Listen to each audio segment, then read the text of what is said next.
दोस्तों, रात के 1:30 बजे के आसपास का समय था। पाकिस्तान के बहावलपुर में कुछ धमाकों की आवाज सुनाई देने की खबर आई।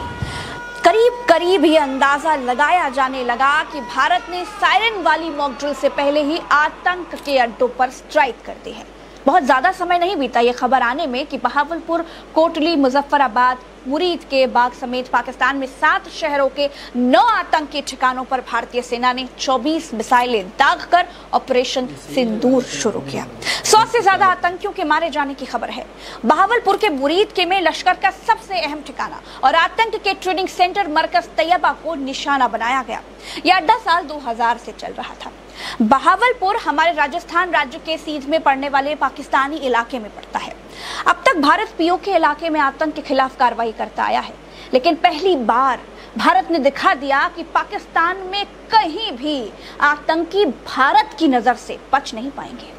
दोस्तों, भारतीय सेना ने पाकिस्तान के पंजाब में स्थित बहावलपुर में जिस मस्जिद को तबाह किया, वो पाकिस्तानी आतंकी संगठन जैश-ए-मोहम्मद का हेडक्वार्टर कही जाती थी। इसी मस्जिद में कांधार विमान अपहरण कांड में छूटा भारत का मोस्ट वांटेड आतंकी मसूद अजहर अपने आतंकियों को भारत में भेजकर बड़ी घटनाओं को अंजाम देता था। आतंकी मसूद अजहर संसद पर हुए आतंकी हमले का भी मास्टरमाइंड है। मसूद अजहर कई महीनों से लापता था, लेकिन 2024 के आखिरी महीनों में उसे फिर से बहावलपुर में देखा गया था। बहावलपुर में आतंकी संगठन जैश-ए-मोहम्मद के 4 ट्रेनिंग सेंटर है, जहां बच्चों और युवाओं को ट्रेनिंग दी जाती है। इसके बाद एडवांस ट्रेनिंग के लिए उन्हें पीओके भेजा जाता है। बहावलपुर में पाक सेना का मुख्यालय और एयरबेस भी है। इससे करीब 10 किलोमीटर दूरी पर ही आतंकी संगठन जैश-ए-मोहम्मद ट्रेनिंग कैंप चला रहा था।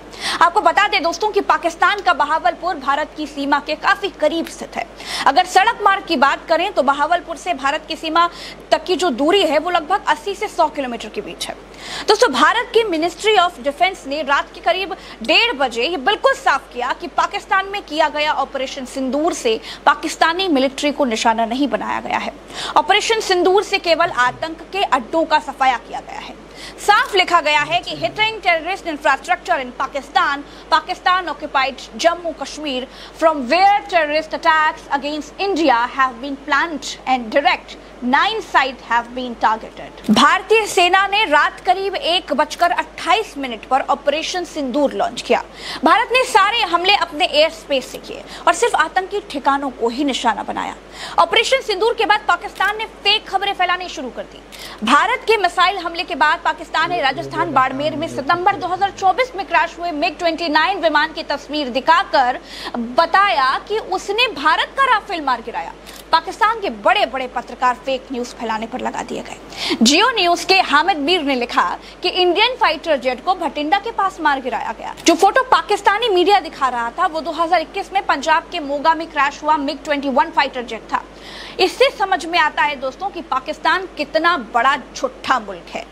दोस्तों, रात में 2 बजे के करीब जब ऑपरेशन सिंदूर लॉन्च किया गया, तभी अमेरिका के राष्ट्रपति डोनाल्ड ट्रंप ने कहा कि पता था कि कुछ होने वाला है, क्योंकि दोस्तों जिस दिन पहलगाम में आतंकी हमले को अंजाम दिया गया था, उस दिन अमेरिका के उपराष्ट्रपति परिवार के साथ भारत में ही मौजूद थे। जब ट्रंप ने ये बयान दिया, जब ट्रंप ये बयान दे रहे थे, तो उपराष्ट्रपति वेंस उनके बगल में ही खड़े थे। ट्रंप ने क्या कहा वो सुनिए। हमने इसके बारे में तब सुना जब हम ओवल के दरवाजे से अंदर जा रहे थे। मुझे लगता है कि लोगों को अतीत के कुछ अंशों के आधार पर पता था कि कुछ होने वाला है। वे लंबे समय से लड़ रहे हैं। अगर आप इसके बारे में सोचें तो वे कई दशकों और सदियों से लड़ रहे हैं। मुझे उम्मीद है कि ये बहुत जल्दी खत्म हो जाएगा। दोस्तों, ऑपरेशन सिंदूर पर चीन का भी बयान आ गया है। चीन के चीनी विदेश मंत्रालय के प्रवक्ता ने कहा है कि हम मौजूदा हालात को लेकर बहुत चिंतित हैं। भारत और पाकिस्तान दोनों एक दूसरे के पड़ोसी हैं और चीन के भी पड़ोसी हैं। चीन आतंकवाद के सभी रूपों का विरोध करता है। हम दोनों पक्षों से अपील करते हैं कि वे शांति और स्थिरता को प्राथमिकता दें, संयम बरतें और ऐसे कदम न उठाएं जो हालात को और जटिल बना दें। दोस्तों, भारत अपने नागरिकों की सुरक्षा के लिए प्रतिबद्ध है और ऑपरेशन सिंदूर से भारत ने यह बता दिया कि अब वो समय चला गया कि आतंकी भारत में हमला करके पाकिस्तान में छिपकर खुद को बचा लेंगे। अब भारत घुस कर मारेगा। आतंकियों को कोई शक्ति बचा नहीं पाएगी। ऑपरेशन सिंदूर इस ऑपरेशन का नाम रखा गया है क्योंकि आतंकियों ने भारतीय बहनों के मांग का सिंदूर छीना था। दोस्तों, पूरा भारत आतंक के खिलाफ लड़ाई में एक साथ खड़ा है।